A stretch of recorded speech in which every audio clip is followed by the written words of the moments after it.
Coffee Break. Thoughtful conversations for a busy world.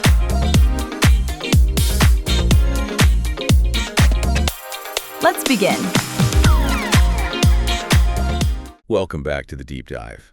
We are so glad you are here with us today because we are tackling a subject that I honestly think is going to feel like we have installed a hidden camera in the lives of about half our listeners. Oh, that's a good way to put it, yeah. You know that moment in a horror movie where the group decides to split up and you're just screaming at the screen like, Don't go into the basement alone! don't do it, but they always do. But they always do. And usually, amidst all that chaos, there is one character who has the flashlight, the map, the first aid kit, and the plan. The survivalist. The designated survivor, basically. Right, but here is the thing about real life versus the movies.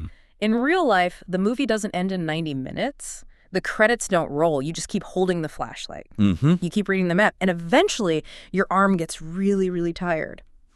Today, we are talking to the people holding the flashlight. We are talking to the person who has the spare key for every neighbor, the one who remembers the obscure allergies of distant relatives, the one who, when the group chat goes dead silent because a difficult decision needs to be made, finally types, okay, fine, I'll handle it. We are talking about the reliable ones, the rocks, the pillars, the people who, if they took a day off, the entire infrastructure of their social or professional circle might actually crumble. It really might, exactly. And usually when we talk about these people, or to these people, we frame it as this massive compliment. We say, oh, you are so dependable. I don't know what I would do without you. It's a badge of honor. It is. But today, we're doing something different. We are looking at a source text titled, The Weight of the Reliable One. And honestly, it is not a pat on the back. It is a warning. It really is. It frames reliability not as a virtue, but as a potential trap. I mean, the subtitle alone sets the stage for where we are going. What nobody tells you about becoming the responsible one. But the part that really hooked me, and the part we are going to spend the next hour, dismantling piece by piece, is the central couplet of the text. It is just 2 short sentences, but they explain so much about modern burnout. The line is, everyone leans, nobody catches you. It is visceral, isn't it? Everyone leans, nobody catches you. It paints such a specific physical picture. It's not abstract. It stops you cold. Because if you are that person, you feel that in your bones. You feel the gravity of it. And that's the mission of this deep dive today. We aren't here to give you productivity hacks on how to carry the load better or, how to organize your to-do list so you can squeeze in 5 more tasks. Right. This isn't a life hack session. No. We aren't here to teach you how to be a supermom or the hero leader. We're here to look at the physics of that statement. We want to understand how a positive trait like competence or dependability slowly, almost invisibly, morphs into a burden. Into a weight. We're analyzing the fundamental asymmetry of your relationships. Asymmetry is the key word there. It's all about the imbalance. So let's not waste any time. I want to start right at the top with that title. The Weight of the Reliable One. Let's do it. Okay, so let's unpack this. The author could have chosen any word. They could have said the gift of the reliable one. The value of the reliable one. The skill. But they chose weight. Why that specific choice? What does that word do? Words matter so much here. I mean, weight implies something very specific in physics. It implies mass subject to gravity. It's not just an idea, it's a physical force. Oh. If you hold a glass of water, it's light, it's negligible. If you hold it for an hour, your arm aches. If you hold it for a day, your muscle fails. Weight implies that reliability isn't a personality quirk. It is an endurance event. That is such an important distinction. We usually think of personality traits as fixed things. You have blue eyes, you're an extrovert, you're reliable. It's just who you are. Right, like it's a setting you're born with. But you are saying weight turns it into an active state. Precisely. You don't just have reliability, you carry it.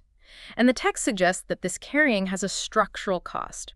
Think about a bridge. A bridge has a load-bearing capacity. Okay. It can handle traffic, wind, gravity, all of that. But if you exceed that capacity, or if you never ever perform maintenance, the structural integrity degrades. The author is positioning the reliable one not as a superhero, but as a load-bearing wall. And what happens to a load-bearing wall? I mean, what's the key feature? It can't move. That is the tragedy of it. That's the trap. If a decorative partition moves, nobody cares. If a piece of furniture moves, you just rearrange the room. But if a load-bearing wall shifts even 3 The inches, roof comes down. The whole thing collapses. the whole thing comes down. Wow. That connects to the second part of the title that I found so fascinating. Becoming. What nobody tells you about becoming the responsible one. Yes. This is crucial. It really is. It implies you weren't born this way. It wasn't predetermined. The text is arguing against the idea that this is genetic. You didn't pop out of the womb organizing the nursery or mediating disputes between the doctors. Right. Becoming suggests a process, a creep, an evolution. It happens over time, often without you even noticing. I think a lot of listeners will relate to that creep. I don't think anyone wakes up at 7 years old and decides, you know what?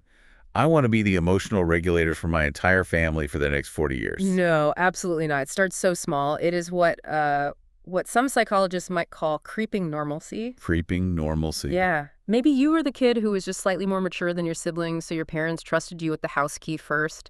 Or maybe you were the one who didn't cry when you scraped your knee, so you became the tough one by default. Or in the workplace. This Yeah. one is huge. You were the junior employee who stayed 10 minutes late to fix the formatting on a report because the chaos it bothered you more than anyone else. Exactly. You step up once, you do a good job, you get praised for it, you hear, oh, thank goodness you handled that. What would we do without you? And that feels good. It feels great. It hits the dopamine receptors. You feel valuable. You feel seen. So you do it again. And then what happens after you do it a few times? And then the expectation shifts. It's a subtle but massive change. You haven't just done a responsible thing. You have become the responsible one. It's an identity now. It's an identity. The text argues that this identity calcifies over time. People stop asking if you can do it. They just assume you will. Your reliability becomes an environmental constant, like the weather. It solidifies into a uniform you can't take off. And what's scary is that often we don't even realize we are wearing the uniform until it's so tight we can't breathe. That is the nature of the trap. It's seductive at first. Being needed feels a lot like being loved, especially early on in life. Oh, that's a sharp point. But the text warns us that being needed is a job. Being loved is a relationship. And the reliable one often confuses the two until they are completely drowning in the job. Which brings us directly to that core thesis statement. The trap is set. You are now the wall. And because you are the wall, we get to the first half of that devastating line. Everyone leans. Everyone leans. Let's break that down linguistically just for a second. First of all, everyone. That is a big absolute word. It's not some people. It suggests a complete lack of boundaries. It isn't your boss leans or your needy friend leans. It is everyone. The text implies that for the reliable one, there is no off-duty zone. You're always on call. Always. The moment you walk into a room, whether it is a boardroom, a living room, a vacation rental, or a funeral, the people in that room sense your stability. They can smell the competence on you and they gravitate toward it. It's like a magnetic field. You just pull all the problems toward you. It is. And it means you are never just a participant. You are never just there to enjoy the party. You are always potential infrastructure. You're always scanning for what could go wrong. And then there is the verb leans. This is maybe the most fascinating word choice in the whole text. Think about the biomechanics of leaning. If I lean on you right now, what am I doing with my own body? You are relaxing. You are engaging fewer muscles. You are letting gravity take me instead of you. Correct. Leaning creates a transfer of energy. I am offloading the effort of standing upright onto you. I am actively becoming more passive because I trust your solidity. You're outsourcing your balance to me. You're outsourcing your balance. That's a perfect way to put it. So when the text says everyone leans, it is describing a world where the reliable one is surrounded by people who are essentially powering down their own stability systems. Wow. And this leaning isn't usually malicious. I think that is a trap we fall into, thinking people are taking advantage of us on purpose. Like it's a conspiracy. Yeah, right. Like there is some conspiracy to exhaust us. The text suggests something more subtle and honestly more pervasive. They lean because it is easy. They lean because you have made it safe to lean. You are the path of least resistance. Let's get concrete here. What does leaning look like in the wild? Because it isn't always physical. It's not people physically flopping onto your shoulder. Let's talk about the workplace first. In the workplace, the lean is often silence. Silence. That's interesting. Tell me more about that. Okay, picture a meeting. A problem arises. A client is unhappy or a deadline was missed. The manager asks, okay, team, who's going to own this fix? Crickets. Crickets. Silence. Everyone looks at their laptops, they look at their coffee cups, they study the ceiling tiles. That silence is a lean. I could feel the tension just hearing you describe it. My shoulders are up by my ears. Because they are leaning on the expectation that you, the reliable one, cannot tolerate the vacuum. Your anxiety about the problem is higher than theirs. Right. They know you care about the outcome more than they do, so they wait. They just wait you out. And eventually? Eventually, I speak up. I let out a big sigh and say, okay, I'll look into it. Boom. You just caught the weight. That was a lean. Or think about a more insidious version. Let's call it strategic helplessness. I think some people call it weaponized incompetence. That's a harsher term, but yes. Think about the colleague who sends you a half-baked draft of a report and says, can you just put your eyes on this for a sec? Put your eyes on this. Oh, that is code for, please rewrite this from scratch because we both know my standards are way lower than yours and you won't let this go out looking like this. Exactly. They aren't trying to be mean. They aren't trying to sabotage you. They just know that you care about the quality more than they do. They are leaning on your standards so they don't have to maintain their own. They're borrowing your brain because it's easier than using theirs for the hard stuff. Yes. That's the workplace. Yes. But I feel like the lean is even heavier in personal lives. The family dynamic. That's where the weight feels personal and sharp. The family dynamic is where the weight gets intimate. That's where it gets into your bloodstream. Who is the person who remembers that Aunt Sarah is allergic to strawberries? The reliable one. Who remembers that your brother is going through a tough breakup and needs to be seated away from the happy couple at Thanksgiving? Always the reliable one. The social director. The cruise director of the family. And the lean is everyone else just showing up. They lean into the experience you created for them. They lean on your memory so they don't have to use their own. They lean on your emotional regulation. Emotional regulation. That feels like a big concept. Can you unpack that for us? This is the heaviest lean of all. It's the unspoken contract that exists in so many families and friendships that says, I can fall apart because I know you won't. Oh boy. I can have the meltdown. I can scream or cry or panic because I know you will be the container for that emotion.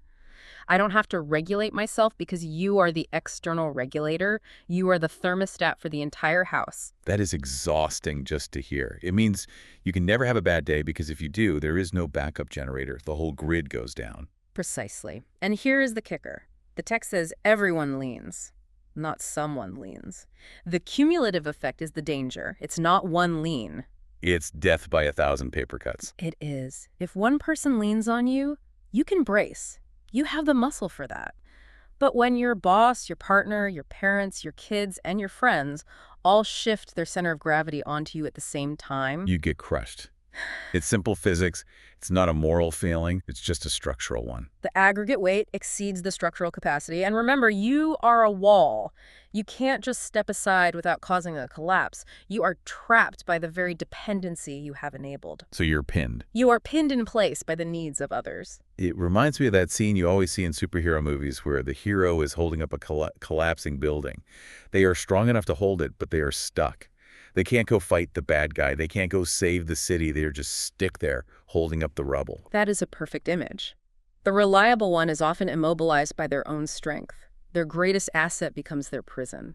Okay, so we have the pressure. We have the constant leaning. We have the immobility. Now we get to the void. The second half of that haunting line. Nobody catches you. This is the asymmetry. This is the part that causes the burnout. We have the input leaning, but there is no output catching. It's a one-way street. Why?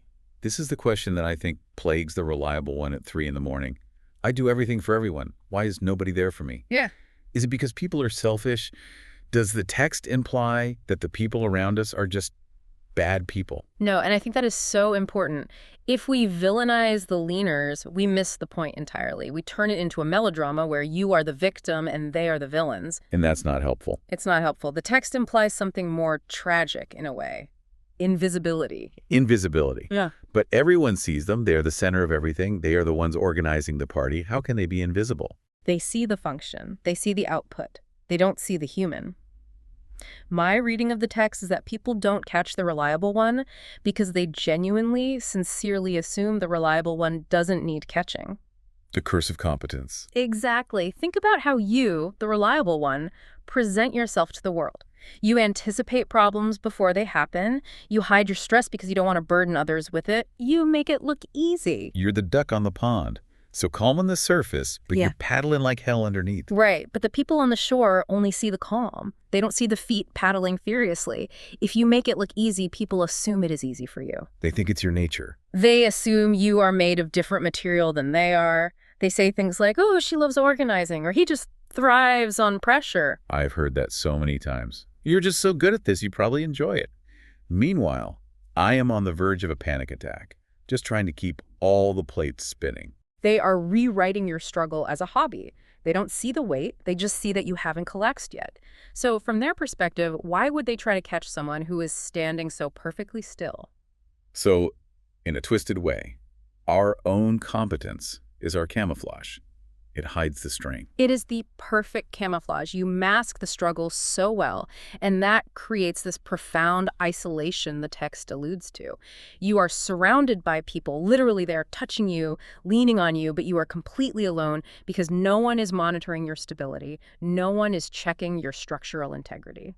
It is a very specific flavor of loneliness. It isn't the loneliness of having no one around. It is the loneliness of being a utility, a tool. A human Swiss Army knife. People reach for you when something is broken, and then they just put you back in the pocket when they are done. And the text uses the word nobody. Again, it is absolute. That suggests that the reliable one has likely, and probably unintentionally, curated a life where no one is in a position to catch them. That is the hard truth we have to swallow here. We train people not to catch us. If every single time someone asks, hey, can I help with that?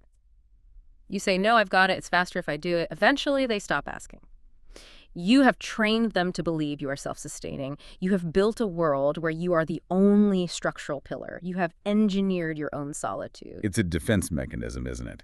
If I do it myself, I know it's done right. If I do it myself, I don't have to be vulnerable and ask for help. Control is a hell of a drug. It feels safe, but the side effect is total and complete isolation. This leads us perfectly into the subtitle's promise. Yeah.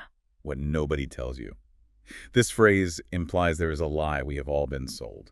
A bill of goods. The lie is the transactional nature of reliability. Society, school, corporate culture, they all sell us this narrative. If you are dependable, you will be trusted, you will be valued, you will be rewarded. Be a good girl. Be a responsible man. Hard work pays off. It's the Protestant work ethic on steroids. It is. But the source text argues that the reality of the economy of reliability is totally different. The reward for being reliable isn't relief. It isn't gratitude. It isn't a break. So what is it? What's the reward? The reward for being reliable is just more responsibility. Size, I have an analogy for this. It is like winning a pie-eating contest where the grand prize is just more pie. That is a horrifying but absolutely perfect analogy. Yes. Because you proved you could eat the pie or handle the crisis. You are given the next crisis. And the next, it is the competence punishment. Competence punishment. That is a phrase that should be in the dictionary. It feels so true. It's real. If you are the only one on the team who knows how to use the complex software, guess who has to use it every single time? If you are the only one in the family who can calm down mom when she's upset, guess who has to make the phone call every Sunday? You are punished for your proficiency. And this leads to a massive boundary problem. Because you never say, I can't. The world just assumes you always can. There's no limit. And the text hints at the internal cost of this. It isn't just tiredness. It is resentment. Resentment is a heavy word. It's sticky. It's corrosive. It is the cancer of relationships. When you feel everyone leans, nobody catches, you start to resent the leaners. You start to look at your partner relaxing on the couch and think, must be nice. Oh, yeah. You look at your colleague leaving at 5:00 p.m. on the dot and think, how dare they? Don't they see how much there is to do? But we don't say it. We would never say it out loud. We just seethe. We wash the dishes a little too aggressively. We type the email with a little too much force. We seethe, and we overfunction. There is a concept in family systems theory called overfunctioning. The more you do, the less they do. The text describes a system where the reliable one is overfunctioning to compensate for everyone else's underfunctioning. It's a seesaw. If I go way up, they have to go way down. And one person is doing all the work. And I want to touch on a nuance here because I think it's critical. Yeah. The text says everyone leans. It states it as a fact of physics. It doesn't say everyone is attacking you. Right. It is physics, not persecution. That's a great line. But it is so easy to slip into victimhood. Poor me, I do everything. Nobody appreciates me. Does the text support that view? I don't think it does. I would argue no. The text is a mirror, not a pity party. It is saying, look at this dynamic. This is the system you're in. If you are a wall, people will lean. It is what people do when they find something sturdy. The problem isn't that they lean. The problem is that you have become the only thing standing still. Right. If you build a bench in a park, people are going to sit on it. You can't be mad at them for sitting. You have to decide if you want to be a bench 24 hours a day. Exactly. And if you just pretend the weight isn't heavy, or if you secretly hate everyone for leaning but never tell them, nothing changes. You just burn out. You become a casualty of your own competence. Okay, so we have painted a pretty grim, but I think very recognizable picture. Yeah. You become the responsible one. Everyone leans. Nobody catches you. You win more pie you don't want to eat. You end up resentful and exhausted. It is a heavy diagnosis, for sure. But we have to look for the cure, right? The text doesn't give us a bulleted list of 10 steps to freedom, but the solution is hidden in the problem statement, isn't it? It is. It absolutely is. If the problem is nobody catches you, you really only have two strategic options. Option A. What's the first one? Option A, you keep waiting for someone to catch you. You hope that one day someone will notice the sweat on your brow, realize the structural load you're under, and rush in to save you. You hope for a psychic intervention. You're waiting for a mind reader. But the text says nobody catches you. So that is a bad bet, a losing strategy. It is a guaranteed losing bet. You cannot silently wait for a savior when you have spent years, maybe decades, convincing everyone you don't need saving. Okay, so waiting is out. That leaves option B. Option B, you stop holding up so much weight that you need catching. Or, to put it differently, you change the physics of the situation so you're not constantly falling. How does the reliable one put down the weight? This is the practical part. How do we actually do this without feeling like we're abandoning people or like we're being selfish? It requires two massive, and I mean massive, internal shifts. First, you have to break the illusion of invincibility. Remember, they don't catch you because you look so sturdy. Yeah. You have to stop looking so sturdy. You mean be vulnerable. That sounds terrifying. For the reliable one, that's like their kryptonite. It is terrifying. It feels like a failure of your core identity. But you have to communicate the weight. You have to use your words and tell people you are falling before you hit the ground. So you have to say, I am at capacity. Yes. Not, I don't want to do this, Yeah. which can sound petulant, but I cannot do this. I do not have the resources. Correct. It's a statement of fact, not a complaint. You have to signal to the tribe, hey, I am not a load-bearing wall made of granite. I am a human being with a breaking point. You have to humanize yourself. You have to admit that the batteries are dead. Okay, that's shift number one, admitting you're human. What's the second shift? The second shift is about the leaners. You have to let them lean and find out you aren't there anymore. Oof. You mean let them fall, let them fail. I prefer to call it allowing natural consequences. Laughs. That is a very polite, therapeutic way of saying let them hit the floor. Well, maybe not off a cliff, but let them stumble. Yes, absolutely. If you always fix the sloppy report, that colleague never learns how to write. If you always mediate the family fight, your siblings never learn to resolve their own conflict. By being the reliable one, you are inadvertently robbing the people around you of their own competency. That is a huge reframe. Because we think we are helping. We tell ourselves we're being kind or being supportive. But by holding everyone up, we might actually be keeping them weak. Exactly. Muscles atrophy if they aren't used. It's the same with life skills. If you act as the crutch for everyone, their emotional and professional muscles just wither away. Stepping back, reclaiming your time, refusing to be the default fixer is actually a way of forcing the system to rebalance itself. It's an act of trust in them. It is. It's an act of trust. Trusting they can figure it out. And realizing that even if they do it differently than you would, or slower than you, or maybe even worse than you, it is still better than you doing it all, forever. Infinitely better for the long-term health of the whole system, but that transition is going to be messy. Oh, it will be chaotic. The text implies a static system. Everyone leans. If you, the static object, suddenly move, things will drop. Dishes won't get done. Deadlines might be missed. Tantrums will be thrown by people who are used to you managing their lives. And the reliable one hates chaos. That is why they became reliable in the first place. They are allergic to entropy and disorder. And that is the crucible. That is the test. You have to build a tolerance for chaos. You have to watch the ball drop and not dive to catch it. You have to literally sit on your hands. In a meeting, you have to let the silence linger until it becomes unbearable for someone else, not just you. You have to win the staring contest with the void. I love that. Because eventually, someone else will pick it up. They will have to. the system will find a new equilibrium. So the kindest thing the reliable one can do for themselves and for the leaners is to become a little less reliable? Or at least reliably unreliable. You need to become someone who consistently and reliably guards their own capacity. You're rewriting the subtitle. Instead of everyone leans, nobody catches you, the goal is we all stand on our own, so nobody needs catching. That is the dream. A forest of trees standing on their own roots, rather than a whole bunch of vines leaning on one big pole in the middle. Beautifully put. That is a sustainable ecosystem. The current model described in the text is just a slow-motion collapse waiting to happen. But to get there, the reliable one has to do the hardest thing of all. Put the weight down. And trust that the world won't end if they do. And it won't. I promise you, it won't. The sun will rise, the emails might be late, the dinner might be burnt, but the world will keep spinning. We have covered a lot of ground today. I mean, we have gone from the definition of weight to the physics of the lean, to the deep isolation of the void, and finally, to the necessity of stepping back. It is a journey from unconscious burden to conscious boundary setting. It is about realizing that being the hero of everyone else's story is actually just being the martyr of your own. And nobody really wants to be a martyr. Before we wrap up this deep dive, I want to leave our listeners with a final thought to chew on.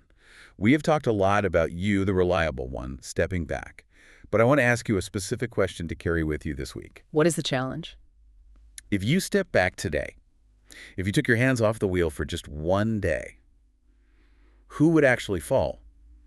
And maybe more importantly, is letting them fall the only way to ever teach them how to stand? That is the million-dollar question. Because sometimes gravity is the only teacher that people will actually listen to. Thank you for joining us on this deep dive. We hope it helps you put down just a little bit of that weight today. Take care of yourselves out there. We'll see you next time.